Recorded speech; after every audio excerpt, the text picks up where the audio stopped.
Hi there, welcome back. So today we're going to go through the 10-month update of AJATT, or Immersion, or the input method for learning Japanese.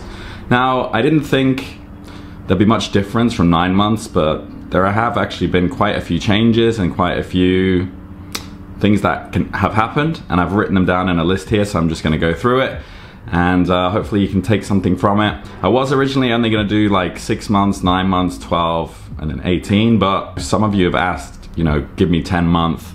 Are you going to do it every month? And since nobody else has done it every month, as far as I can find, yeah, I might do it every month just for the sake of documenting this journey. All right, so let's start off with the level. Writing, 0, still, do not care about it. Reading, a bit faster, but not my focus. I haven't read any books, I'm not reading manga, but my flashcards are a lot of reading. So I'm really just getting my reading from flashcards, and that's really it. Listening, a slight improvement from last month. I do find myself, I don't know, it's very, very hard to describe the feeling. I'm kind of understanding what's going on and I'm not translating it. So whatever process happens in your brain when you understand something in your native language, that's starting to happen. So I'm starting to understand longer sentences, I've noticed. So before, if someone's saying a long sentence on a podcast, I'd kind of get the very beginning and then my attention would taper off, or maybe I'd be overwhelmed. Maybe it's a type of overwhelmment. You know, on the second half of the sentence, it's like, okay, I just missed all of that. So I feel like I'm picking up the ends of sentences more and the ends of verbs as well.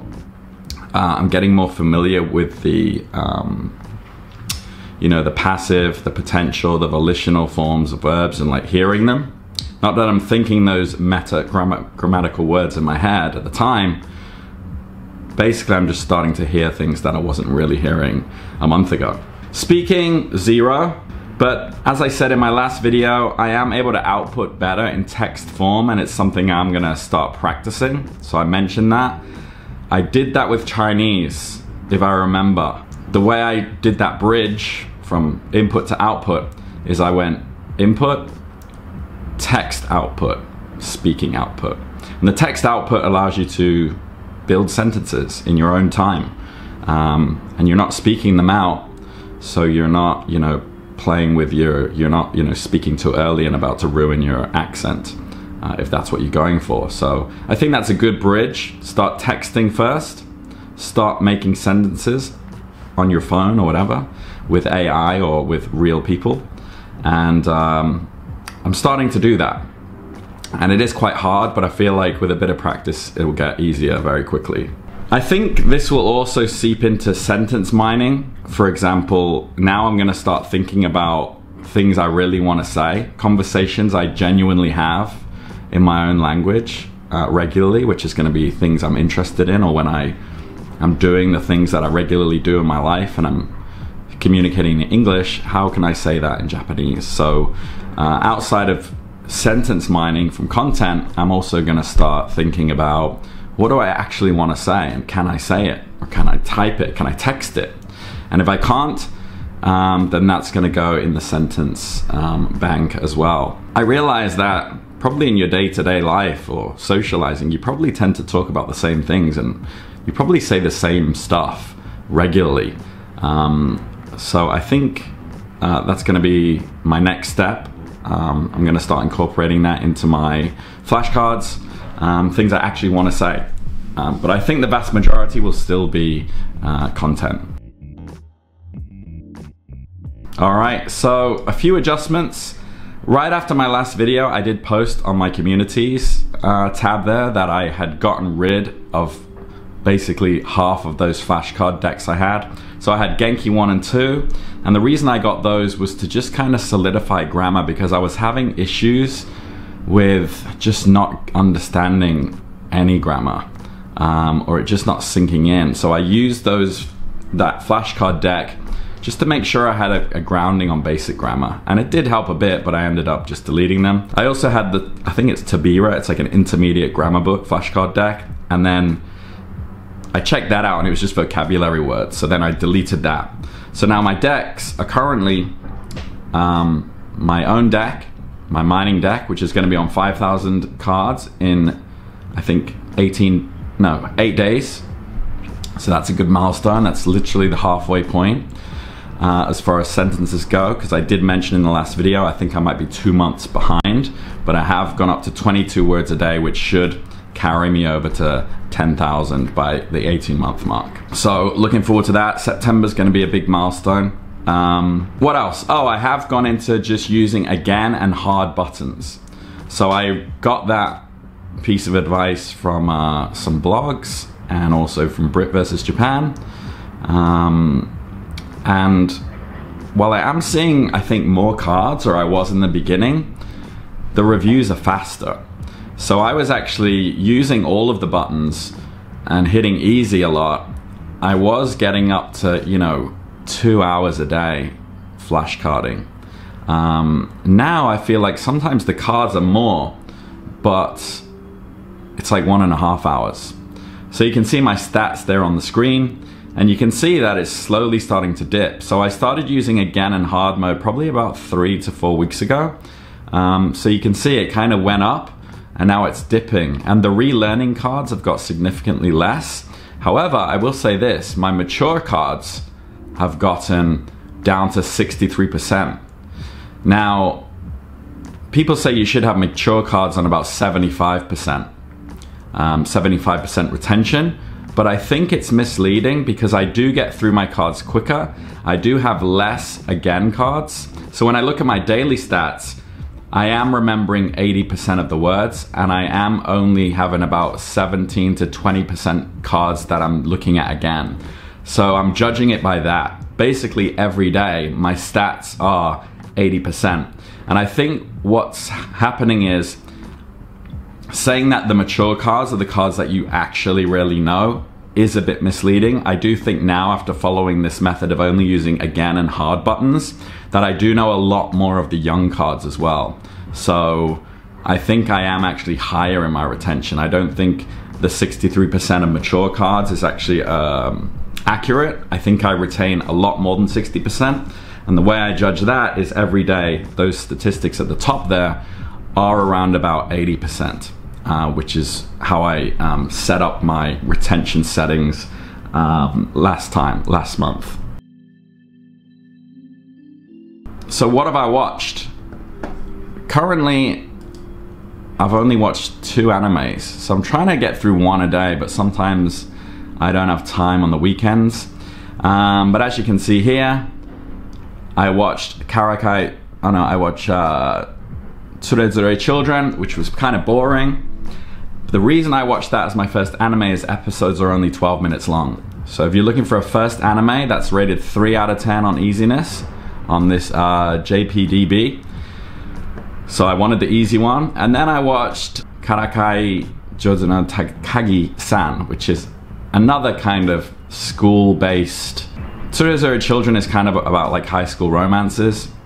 This one is about a girl who's always taking the piss out of her friend in school, which is also kind of silly, but a bit childish. But I kind of forced myself to watch these because they are on the easy scale. And now I'm watching Real Life. I'm up to episode 9. This I prefer better. I think it's better than both of them. And again, it's a 3 out of 10. So from watching this, I'm thinking after this, I'm just gonna watch whatever I want. I might not go up to 7 out of 10, but I'm gonna kind of just see what I find interesting and go with that. And I also added the ratings here from Anime List. I will say one more thing is that when I first started going off anime, which was a month ago, I did find it really hard. I'm like, wow, these people are speaking really fast. The voices are weird. And I can feel the progression. I can feel now that that is not something I struggle with, and that only took maybe about, well, it only took those 2 or 3 shows for me to kind of get used to the speed. So I think that's really helped as well. Now, my study method with anime, what I'm doing is I'm rewatching anime once they're shown in my Anki deck. So sometimes, as I said in my last video, I'm using Migaku fully for my sentences. So I'll use Magaku on the computer, and then I'll transfer those flashcards to Anki, and that's very quick. Sometimes I can add like 70 words a day to my deck in about an hour. And so I'm ahead basically on the watching of the anime. I'm ahead, and I'm kind of waiting for the Anki to catch up because I'm only doing 22 words a day.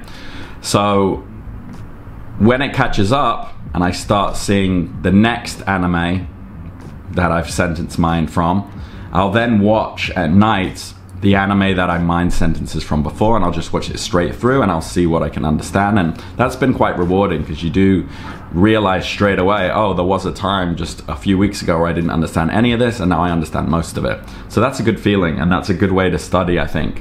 So what do I watch when I'm waiting for the flashcards to catch up to the anime before I watch it? I'm watching random content on YouTube.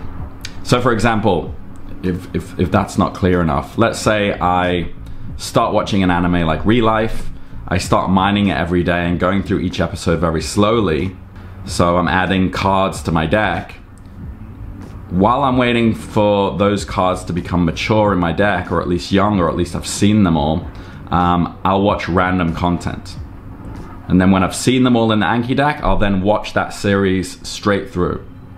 All right, if that makes sense. So the random content I'm watching, I like Akane on YouTube. She basically travels around. She goes to Airbnbs. She goes to, you know, different places in Japan. She goes traveling. She goes to coffee shops. She goes shopping. She meets people from her Patreon, I think, and they hang out, and they only speak Japanese, and she talks about what she's doing, what she's saying, what you should say.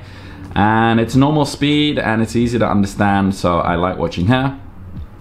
There's also this other guy, which at the time of recording this, I've forgotten his name, but I will pop it up on the screen. And this guy's kind of similar. He talks about his life, and he goes around sometimes with his friends. One episode I watched recently is they all went camping at the bottom of Mount Fuji, and they're just, you know, talking, hanging out. He's a bit more free-flowing. But again, all Japanese, and he does grade his language a little bit to around N3. So those two are really nice to watch while I wait for my anime to catch up or my sentences to catch up. That's what I'll kind of do at night after work. I'll just sit and I'll watch that and kind of until I go to sleep. My pinned podcasts right now: Seika, Japanese, Let's Talk in Japanese, I really like. Yuyu no Nihongo, he's pretty good, but still a little bit difficult for me. And also this Nihongo Te, which, yeah, she's pretty good as well. So I'm not gonna go through all of mine, but right now these are the ones that I have pinned and want to listen to. And I'm especially listening to Seika no Japanese podcast because I just feel like she's kind of on my level. Not too hard, not too easy. I would say Yuyu is still a bit over my level. Nihongo Te is maybe the same as Seika. And Let's Talk in Japanese, sometimes I understand all of his episodes and sometimes I struggle. But he tries to go through, he'll like label his podcast like N5, N4, N3, N2, etc. So yeah, it's hit or miss with him. He's kind of in the middle, but I'm trying to keep them around my level. So this next section is something I wanted to talk about, why you should listen to your level. So I kind of wasn't doing this, but I'm coming to realize that you should probably do it. And I think what I've been doing is following this mindset that a lot of schools have, where, for example, when I was a teacher, we'd get kids who would come into the school and they had like the same level as English as most of the 7-year-olds or 8-year-olds, but they'd be 12. So they'd be like, oh, let's push them up a level and they'll learn faster. And it's like, you know, the logic there is ridiculous. It's like having, you know, it's like having 5 books, like level 1 to level 5, and you're like, okay, let's put them in at level 5 and then they learn faster. Like, it doesn't make sense. So now I am focusing on listening to my level. I think you get to grips with basic grammar patterns easier, and once you can hear them slowly, you can hear them quickly. Sometimes I was listening to podcasts and I'm like, I don't get any of this, and I'm just kind of expecting it to sink in over time, which maybe it will, but I'd much rather listen to something that I can understand, you know, for motivation as well. So yeah, don't let your brain trick you into believing that hard content will make you better faster. You you know, if you hardly understand any of it, how is it going to help you logically compared to if you are hearing grammar patterns that you know and words that you know over and over again? Like I said, if you can start hearing them slowly, you'll be able to hear them quickly, and when you can hear them quickly, your brain will starting to look for other things that you don't understand, and those parts of the sentences will be locked in, and that's when your mind will start hunting for other things in sentences that you might not have been picking up on. And that's how I think it works. If I'm listening to completely incomprehensible, my mind's just kind of trying to grab it everywhere, you know. So I'm definitely going to focus more on listening to my level. And those podcasts which I've pinned, I think are about my level right now, or a bit above. Motivational realization. Don't skip this, because this is something that I've realized, and it's not just going to be woo-wow motivational, you can do it, just do it kind of stuff. I'm getting up to the 5,000 word mark, which will be in about 8 days, and 5,000 words is supposedly when things get comfortable, which is what I'm approaching, and it's starting to make sense now why that is. So the more you flashcard, and let's say you do remember 75% of what you learn, this means that 3,750 of my words will be matured, meaning a large percentage of most vocabulary that is used, and I'm starting to notice that.